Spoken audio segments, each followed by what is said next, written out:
Thomas the tank engine was grumbling to the other engines. I spend my time pulling coaches about, ready for you to take out on journeys. The other engines laughed. Why can't I pull passenger trains too? You're too impatient, they said. You'd be sure to leave something behind. Rubbish, said Thomas. I'll show you. One night, he and Henry were alone. Henry was ill. The men worked hard, but he didn't get better.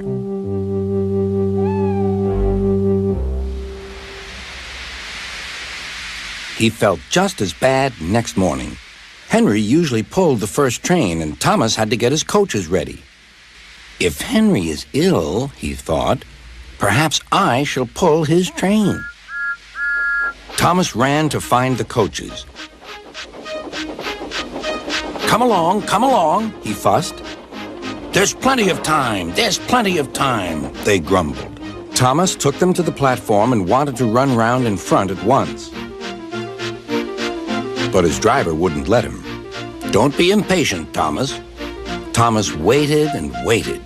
The people got in. The conductor and station master walked up and down. The porter banged the doors, and still Henry didn't come. Thomas got more and more excited.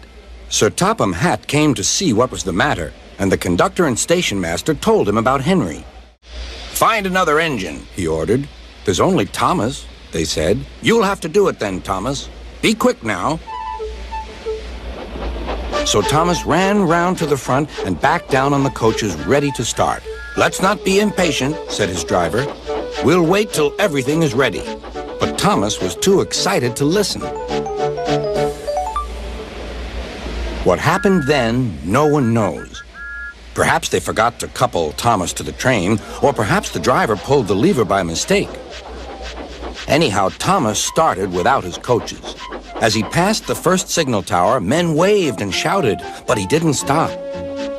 They're waving because I'm such a splendid engine, he thought importantly. Henry says it's hard to pull trains, but I think it's easy. Hurry, hurry, hurry, he puffed, pretending to be like Gordon.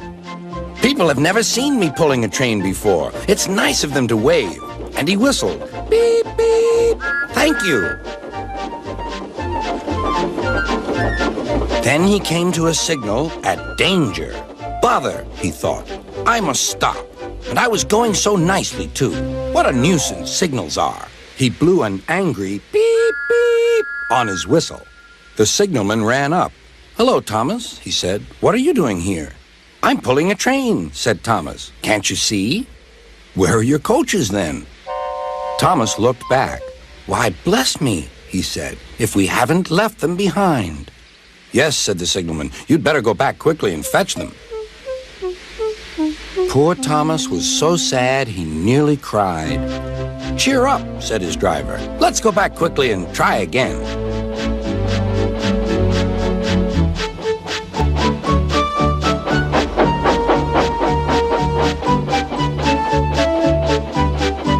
At the station, all the passengers were talking at once.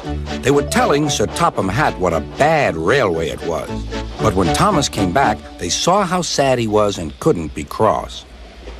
He was coupled to the train, and this time he really pulled it.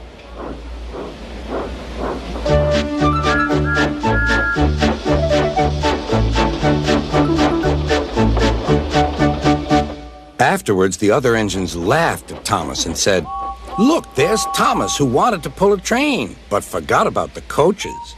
But Thomas had already learned not to make the same mistake again.